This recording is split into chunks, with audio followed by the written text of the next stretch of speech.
The abduction. The evening sky over Phoenix, Arizona glowed with the last remnants of sunset as Sarah Mitchell tucked her 9-year-old daughter Lily into bed.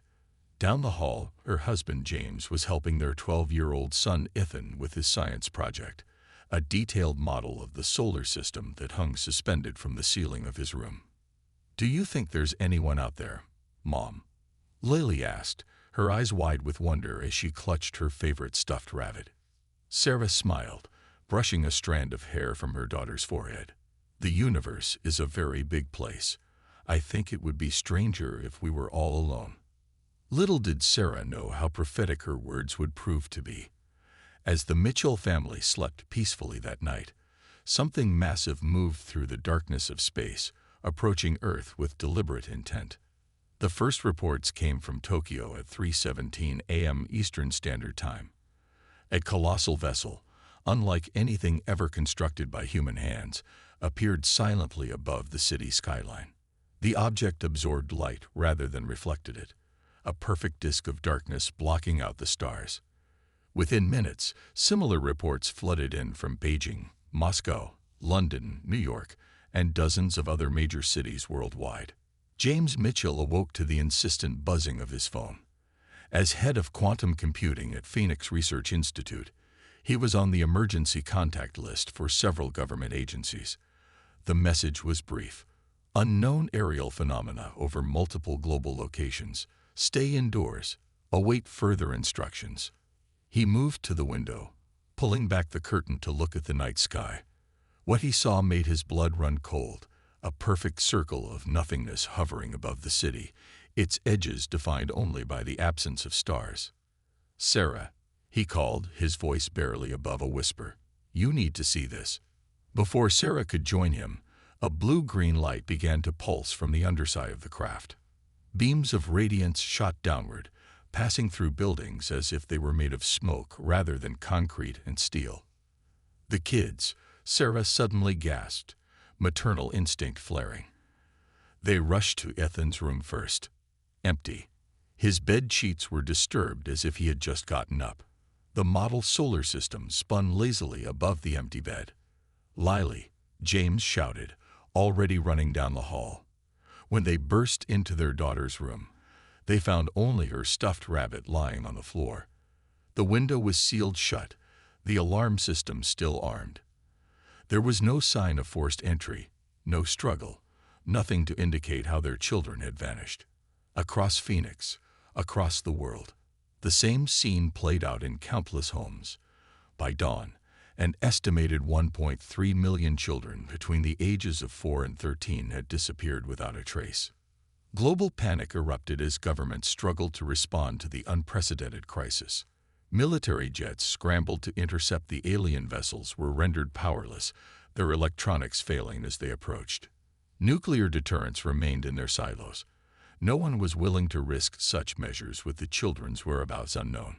3 days of chaos followed the mass abduction. Then, as suddenly as they had appeared, the alien vessels moved in perfect synchronization, aligning themselves in low Earth orbit. Every screen on Earth, televisions, computers, phones, even electronic billboards, flickered simultaneously before displaying the same image, a being unlike anything humans had ever encountered. Its body was vaguely humanoid, but covered in a chitinous exoskeleton that shimmered with iridescent blues and greens. 6 limbs extended from its torso, and its head featured compound eyes that reflected like black mirrors. "People of Earth," the creature spoke, its voice translated into all known human languages simultaneously. "I am Supreme Collector Vaxorian of the Gatherers. Your offspring are now part of my collection, joining specimens from 1,732 other worlds." Sarah and James watched the broadcast from an emergency shelter at Phoenix University, clutching each other's hands so tightly their knuckles turned white. "Your species has reached a critical development stage," the alien continued. "You possess remarkable adaptability and resilience, qualities that make your genetic material particularly valuable. Your offspring will be studied, preserved, and displayed as the crowning achievement of my collection. A visible ripple of outrage passed through the shelter. A father near the Mitchells began to sob uncontrollably. "Do not attempt rescue," Vexorian warned. "My vessels are impervious to your weapons. Any aggression will result in the immediate termination of the specimens. However, I am not without mercy. I will return 1/10 of your offspring as a gesture of goodwill. The remainder will sustain my collection for generations to come." The transmission cut to a massive chamber filled with transparent pods, each containing a sleeping child. The camera panned across row after row, seemingly endless in number. For just a moment, Sarah swore she glimpsed Lily's golden hair floating in one of the pods. "You have 24 Earth hours to designate collection points for the returned specimens. Compliance is advised. Resistance is futile." The transmission ended. The following hours brought heated debates among world leaders. Some advocated compliance, arguing that saving some children was better than risking all of them. Others insisted that surrender would only embolden the aliens. Meanwhile, at Phoenix University, James Mitchell had retreated to a makeshift laboratory. As a quantum computing specialist, he had been drafting theories about faster-than-light communication for years. Now he worked feverishly to adapt this research into something practical. "What are you doing?" Sarah asked, entering the lab after hours of volunteering at the shelter's makeshift kitchen. "Something impossible," James replied without looking up from his calculations. "Remember Ethan's science project? How he insisted on building quantum entanglement into his model?" Sarah nodded. Their son had been fascinated by the concept that two particles could affect each other instantaneously regardless of distance. "I think there's a way to communicate with them," James said. "All children's brains emit specific frequencies during sleep. If the aliens are keeping them in some form of stasis, as the footage suggests, we might be able to establish contact through quantum resonance. But how would that help us fight ships that our military can't even approach? We're not going to fight them, at least not directly." James pulled up a new diagram on his tablet. Human children's neurological patterns change dramatically during development. If Vexorian truly values them as specimens, he'll need to understand these changes. That means he'll have sophisticated neural monitoring equipment on board. Sarah began to understand. And if we could access that equipment, we could potentially create a feedback loop. James finished her thought. Not to attack the aliens, but to communicate with our children, to wake them up. As the global countdown ticked away, a different kind of resistance was forming. Not one centered on missiles or fighter jets, but on parents' unbreakable connection to their children. In labs and universities across the world, scientists like James worked to exploit the one thing the aliens couldn't possibly understand: the lengths to which human parents would go to protect their offspring. While governments negotiated with Vexorian over which children would be returned, Sarah Mitchell made contact with other parents through a rapidly growing online network. Engineers, doctors, hackers, and military personnel, all united by the single purpose of bringing their children home. The plan that emerged was desperate and dangerous, built on untested theories and raw determination. But as the deadline approached, it represented humanity's only hope against an enemy that saw their children as nothing more than specimens in a cosmic zoo. The counterattack. Aboard the alien mothership, suspended in a translucent pod filled with a breathable liquid, 12-year-old Ethan Mitchell dreamed. At first, they were ordinary dreams, memories of home, school, his parents, his sister Lily. But gradually, something changed. The dreams became more focused, more coherent. He began to sense a presence reaching out to him. "Ethan," the familiar voice seemed to whisper. "Can you hear me?" It was his father's voice, somehow penetrating the fog of his induced sleep.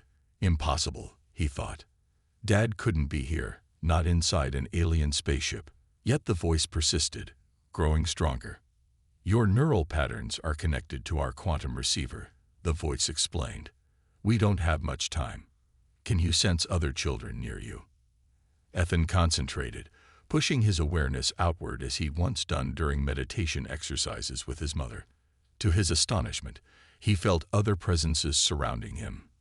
thousands of minds in similar states of induced sleep. Some he recognized. Lily was nearby, along with his classmates and friends from the neighborhood. "I can feel them." Ethan managed to project the thought outward. "Good," his father's voice replied. "Listen carefully. The aliens have connected all of you to a central monitoring system. That's our way in. I need you to create a specific brain wave pattern, like a song you sing in your mind." Through their quantum connection, James transmitted the pattern, a complex sequence that would create a cascading resonance effect when amplified across thousands of children's minds simultaneously. On Earth, the resistance had moved into high gear. While world governments publicly negotiated with Vexorian, agreeing to his terms while secretly buying time, Sarah Mitchell led a team of parents and specialists to a remote facility in the Arizona desert. There, a massive array of quantum receivers had been hastily constructed, their design based on James's research. "We have confirmation," a technician announced. "Ethan is receiving the signal and spreading it to others."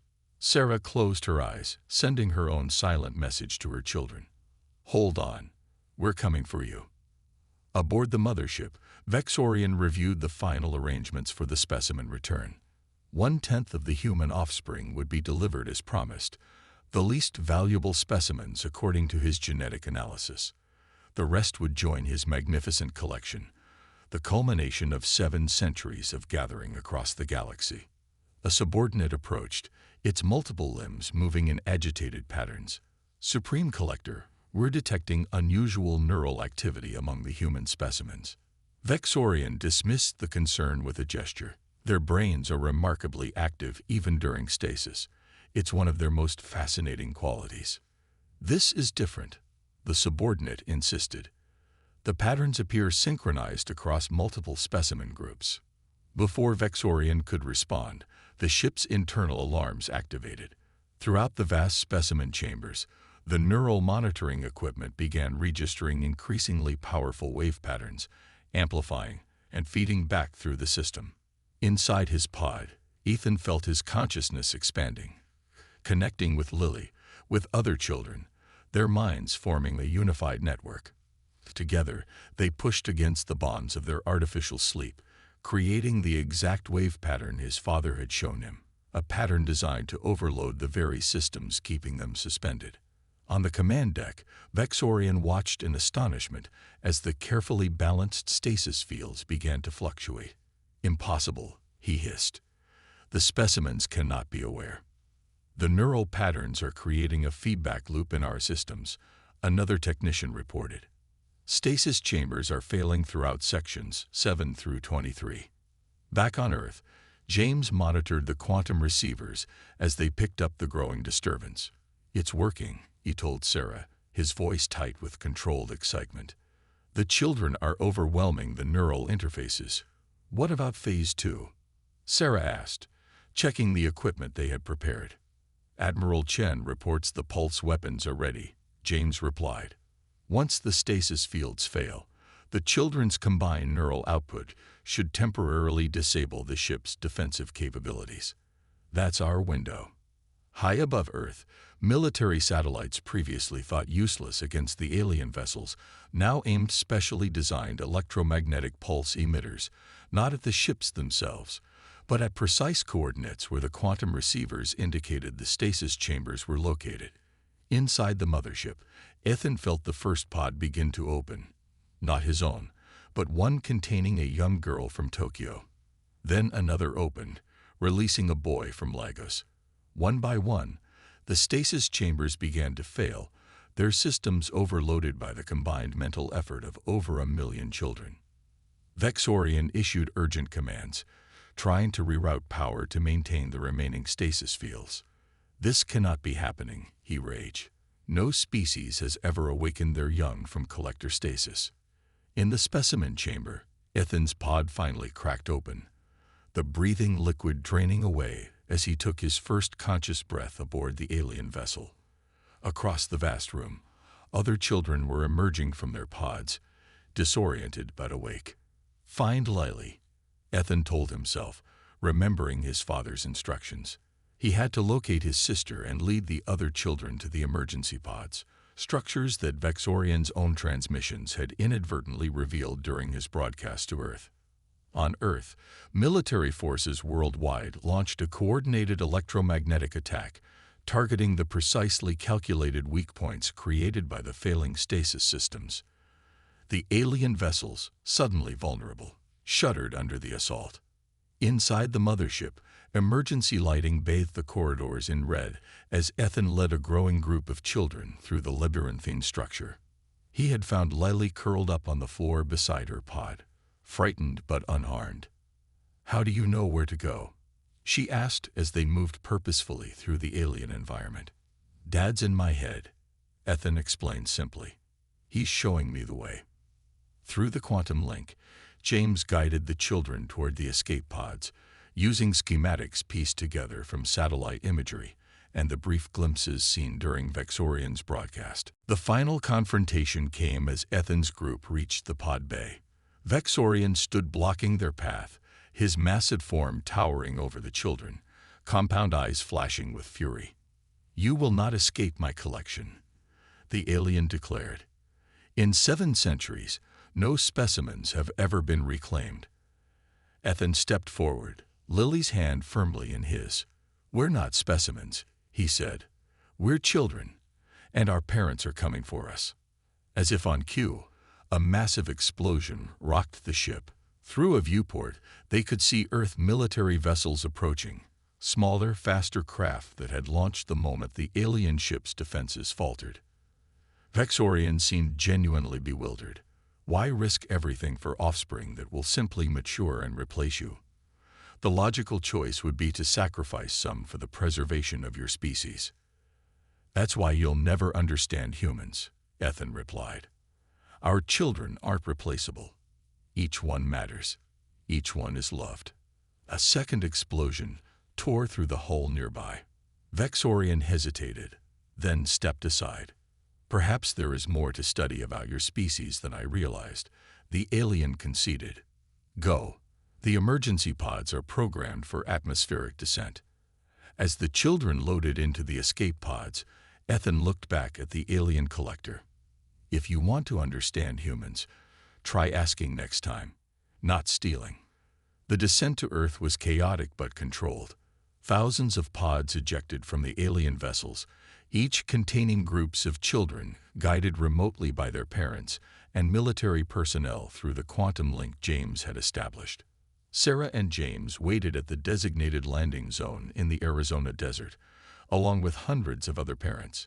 When Ethan and Lily emerged from their pod, the reunion was tearful and joyous, a scene repeated around the world as children returned to their families. In the aftermath, the alien vessels withdrew to a higher orbit, but didn't leave. 3 days later, Vexorian requested permission to establish diplomatic relations with Earth, the first time in the collector's history that specimens had been reclassified as equals. "They want to understand us," James explained to his family as they sat together in their home, finally complete once more. "What makes humans different from the other species they've encountered?" "And what does?"